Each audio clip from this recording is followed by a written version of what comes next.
Hello, you're listening to Forward Talks by Goumbook, a podcast about moving towards sustainability, and I'm Tatiana Antonelli. Our guest today is Sian Rowlands, founder of Retold. Sian is a Dubai kid who spent most of her childhood in the city before moving to the UK to study architecture and design.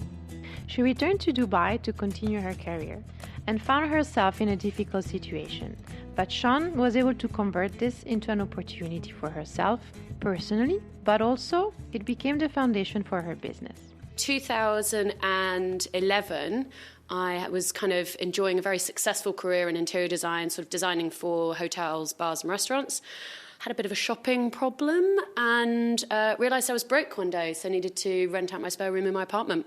And it really started from there. I cleaned out the wardrobes, and that's when I had the kind of realisation of just how much fashion waste I had in my wardrobe, if you like. I ended up with 4 packing boxes full of clothes that I no longer wore. When I went back through them, about 3/4 still had their original tags. So there was 3/4 of those 4 boxes that I just had never worn. And I knew I'm not the only person in Dubai with that same problem. So I kind of sat down with my sisters and you know, I'm one of 4 girls, so we've always grown up wearing each other's clothes and swapping and sharing. And same with friends. You know, we've always kind of, delved into each other's wardrobes and sort of decided to host a little party really amongst our network. And it just grew from there pretty rapidly. So that was 2011. And so for the first kind of 5 years, I was running it alongside my career. And then 2017, I made the shift as I kind of discovered more about the dark side of the fashion industry and really put my passion into it and go full time and hence the sort of development of the business in the last 2 years. And I would love to know what has been the reaction of the Dubai population. Absolutely amazing. There are so many people who are discovering us every single day, every single week. And a lot of people's first reaction is, oh, wow, I had no idea this was secondhand. We have created very much a boutique space, so people feel like they're coming in and they're getting that sort of new shop experience, but everything is pre-owned, but everything is in perfect condition. So about 1/4 of the products that we get in are still brand new with their original tags. So people are coming down and selling clothes that they've decided not to wear for whatever reason. And so our shoppers can come down and get something that's still new, but they don't have that same impact on the environment as if they were going to the malls. Where does this problem come from? Why are we buying so much? I could talk for hours about this, but I think modern day society, we're a victim of our own success, if you like. So kind of since the Industrial Revolution, we've all been encouraged that your status symbol is about how much new stuff you have, like how big your home is and how many cars you have and, how many new items of clothing you have and if you have the new it bag. And then with the introduction of social media, as modern day society, we're kind of trained that we're not allowed to be seen wearing the same outfit more than once. And certainly if you've been photographed and it's gone up on your Instagram profile, heaven forbid, you wear that dress again or you wear those shoes again. It's kind of been the product of the last sort of 10, 15 years of social media becoming so prevalent in all of our lives.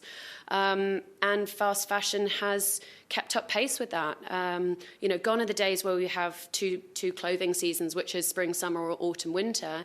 We now have 52 seasons a year. So high street brands, they drop new products, new styles, new designs every single week. And those designs aren't repeated, they're one-offs. And so the fast fashion industry has built this sort of sense of urgency, like you've got to get it, you've got to buy now, you've got to stay in trend, sort of fashionistas and major design houses. It's like you've got to be on the new trend. What's this season's trend? What are we all wearing next month?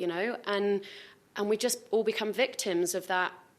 We must have this and we must stay on whatever the current trend is. And somehow this fast fashion has also required the fashion industry to produce more at less. Absolutely. So there's something like 150 billion items of clothing are made every single year. And there's about 150 billion items of clothing that are sent to landfill every single year. So at the moment, like, our fashion industry is making as many products as we are casually throwing away. Most of those pieces are worn on average only 5 times. Something like it takes 2,700 to 3,000 litres of water to make a single cotton T-shirt, which is as much as a person who's lucky enough to have access to, clean running water, as much as they will drink in 3 years. So, we're not wearing those T-shirts for 3 years. It takes 10,000 litres of water to make a pair of jeans. And denim is such a durable material. It does last for years and years and years. But society, we've just become so throwaway.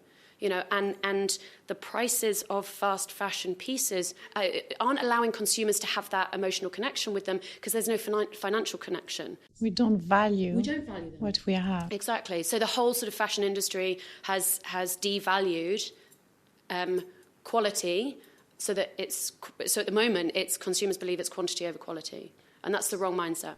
So it's very interesting because you're talking about what's behind fashion. So one interesting point is the water footprint, as you were saying. Yeah. Another one also is labor. So one of the really interesting things that I discovered, probably interesting initiatives, I should say, about 5 years ago, maybe, was Fashion Revolution Week. And I know Aisha, the lady who runs Fashion Revolution Week here. So Retold is very much a part of that now. And we support them for the Global Fashion Exchange, the clothes swap. But they're really shining a light on the equality and the pay that goes towards the workers who are making our clothes. And all of those kind of factories in places like Bangladesh, in China, in India, where the labour is so cheap because the products themselves are being sold for next to nothing in the Western world. If I wanted to ask you which brands I should avoid, is it possible to say that, or if you don't want to go that route? Well, as someone who doesn't buy new, I would say avoid all new brands and come and shop at Retold, but that's just me being biased. No, look, so Fashion Revolution has a transparency report that you can actually go and check out. The top, I think they've got about 200 of high street and high access brands, and you can actually go and find out their transparency rating. So you can go and find out actually what their impact is per piece and find out if they're actually a sustainable brand. So that's a really interesting. So this is an open resource? It's an open resource, absolutely. And everyone, any consumer can go and have a look at their transparency report, yeah. So as a consumer, if I had to give more value to the item I'm going to buy, would you recommend me to actually buy from luxury brands, maybe because the quality is better? I'm going to use that garment for a longer time and it's going to last and I'm going to be able to give it to my children, maybe, like our mothers used to do. I mean, I still wear things that are that coming from my grandmother's closet and my mother's closet, and they are amazing quality. While when I buy a T-shirt, after 3-4 times I wash it, it's lost the quality. It's lost the shape. Look, I think there's still a huge amount of greenwashing that goes on in both the fast fashion industry and the luxury industry. I think we need to be putting value on brands that are taking a stand and saying, we care about the planet, we care about what we're doing, we care about the impact that we're making, we care about the initiative behind it. There are a lot of brands that, small brands, that are a lot more accessible and a lot more affordable than designer and luxury labels that are actually engaging in sort of local artisan manufacturing. So it's actually taking it back to empowering women in small villages, for example, in Africa, and providing them with the training to be making these beautiful handcrafted bags that then get resold. That it creates these economies. And I think that's where we need to be adding value. Or take it, appointing value, not, what major luxury label has been able to afford an amazing marketing company and made a name for themselves. That's very interesting because now you resell different products. Absolutely. And so I've come to your shop and I bought different things. And I saw that I could buy something from H&M or Zara, but then I could also buy from designers. So you handling these goods, do you see a difference in the quality? Because I can see from what you're talking about that there's a lot of marketing and greenwashing. So now my question is, so are these luxury items not of a better quality? I think as a sweeping generalization, yes, there is a noticeable difference in quality between something that is very much high street and something that is very much luxury. The middle ground, I think there's a sliding scale.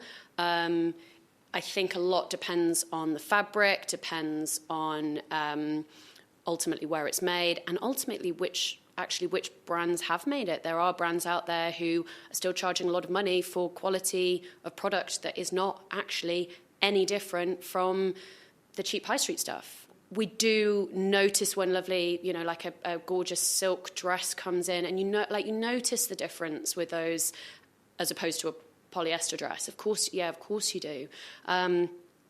But I think unfortunately we are, like I said, the fashion industry is broken, and there's been so much greenwashing going on that some of these luxury brands that kind of say, oh, our quality of product is better, it's not necessarily always the case. So I'm interested in your middle ground, because apparently you're talking about maybe social enterprises or fashion companies that decide to empower society or people from different groups of our society. Maybe they choose specific materials. They don't want leather. Maybe they're going to choose these new alternatives made out of, I don't know, pineapple. Yeah, no, that was interesting. I went to the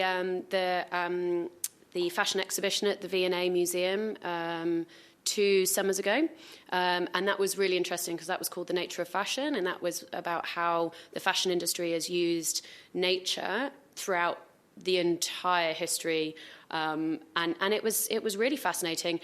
And then probably the most interesting part is some of those new materials that are coming out. There's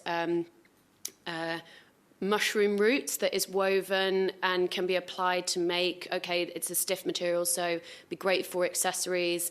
Pineapple husk, it's processed to become a usable product. I think that's really, really fascinating with what we're doing now.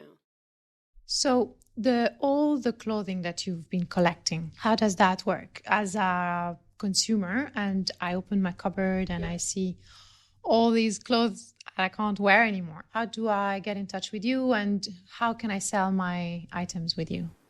So we do want to onboard all of our kind of new members, if you like. We call them members. So it's simply drop us a little email, info@shopretold.com, and we'll talk you through the whole process. But essentially what we do is we're a consignment service. So we provide the service of selling your pieces on your behalf. We don't buy up front. We sell it on your behalf. And then you get your profit minus a small commission to us once the items have sold. We go through everything, make sure nothing is damaged, make sure nothing's stained, make sure everything that you say is there. So we kind of do that sort of inventory collection from you. We work really hard behind the scenes to then sell it on your behalf. And then you get your profits at the end of your sort of membership term with us, if you like. So there is a term. I will leave my clothes with you for how long? A couple of months, 2-3 months, depending on which membership package you take. That sort of information is all on our website, and it's all in the information pack that we share with anyone who's interested. We've found that sort of the 3 months is the longest that we really want to keep pieces for on the shop floor, mostly because we have a lot of returning customers, and the shoppers want to come down and they do want to see a different selection each time. At the moment, I only have one boutique, albeit it's 3,000 square foot and I have 8,000 pieces on display, but people want to see new stuff each time they come down. So there's different ways, different lengths of time, if you like, that we keep stuff for. Do you also have like wedding gowns? Look, we've got a very small selection of wedding gowns in, but I could open a whole new 3,000 square foot boutique with wedding dresses with the people looking to buy and sell. We actually have a really interesting partnership with an online marketplace, which is called the Bridal Souk. And that's a place where you can list your own wedding dress. But what you can do is, if you're not interested in directly meeting with the buyer or someone who's interested in it, you can actually book it in to Retold, and you can come and use the boutique as a try-on space. It takes a little bit of that, the personalization out of it, rather than going to someone's house, trying on their beautiful dress, deciding that maybe you hate it and then you don't have the guts to tell them, or you don't want to haggle over the price, or, it takes that sort of, face-to-face interaction out of it. So we handle that whole process for you. And you were saying before offline that you are also going to launch new specific... Yeah, so we have ladies wear and kids clothes at the moment, and we have then a huge section of vintage stuff as well, so sort of 1980s and beforehand. And we will be launching in the near future men's section and also maternity wear as well. Maternity wear is a totally different ball game. I mean, we buy these items, we wear them a couple of months, and that's more than fast fashion. It's more than fast fashion. It's sort of very much temporary, disposable fashion. You're not going to be wearing it that long after you're pregnant, so you don't need that fashion. Maybe you don't plan to have kids for another 2-3 years. It's going to stay in your wardrobe. You pay to store it, essentially. And maternity wear new here is so expensive. We pay a premium on all of those brands. So buy it pre-owned. Someone else has had the pleasure of paying the upfront money first, so then come and get it at a fraction of the price, and then you end up saving the planet as well. I mean, you save your wallet, save the planet. So what do you think about the work being done, for example, from international organizations such as EcoAge in the UK? I think everyone having this conversation is doing a remarkable job, and I think the more people talking about it, the better. EcoAge, it's obviously run by Livia Firth, who's Colin Firth's wife. She, for a long time, she's had an option to make a conscious choice whilst walking the red carpet. And so she set up red carpet green dress, green carpet red dress, red carpet green dress, that one, red carpet green dress, which is about, sort of celebrities, if you like, and people who walk the red carpet to have that opportunity to make a green choice. A lot of sort of everyday society, they do follow what celebrities do. So if they have to leverage celebrities on the red carpet, looking, fabulously amazing and what people aspire to, then people are learning to aspire to a greater value than, just how much the dress costs, but maybe the fact that it's been worn 30 times. So Livia Firth's initiative is 30 wears. And that's fantastic. Let's get those red carpet dresses on the red carpet 30 times. That would be amazing. I was really impressed a few months ago when I saw a video of a huge pile of bags and different clothes from Burberry's being burned in open air, just because they didn't want these items to be resold. What do you think about this? When people ask me the question of which is worse, the fast fashion industry or the luxury industry, luxury fashion industry, look, they both have their own inherent problems. The fast fashion industry focuses on making things appallingly, under appalling circumstances, as cheaply as possible and selling as much as possible. And a lot of that goes to waste. The designer and luxury industry, they tackle things slightly differently. A lot of what they do in order to retain the value of their brand is to maintain exclusivity. So when Burberry came out, and I think it was that particular one was $35 million worth of unsold items. So rather than them going to off-selling or second-hand or,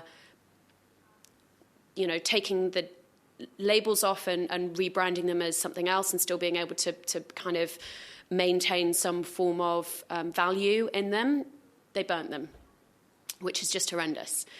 But it's in order to maintain their value as a brand. Where's the mistake here in doing the wrong estimation on how much they're going to sell, or just producing that amount because the cost is going to be the same? Probably economies of scale, because it costs less to produce more, and overestimating the demand for their brand. I mean, I think it's probably broken in several different areas. I don't think there's one person to blame or one decision to blame on that front. They do it every year.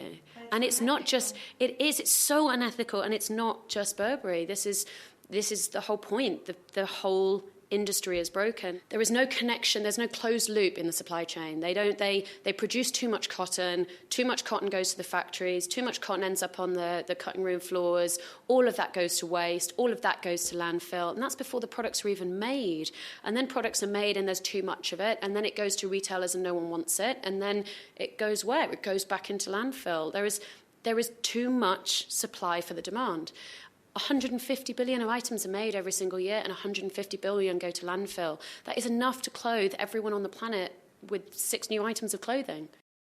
Is there any international body, any regulation, any standards? I mean, burning all that leather and all that cotton has emissions, and you're burning prime materials and resources that have cost so much into producing them.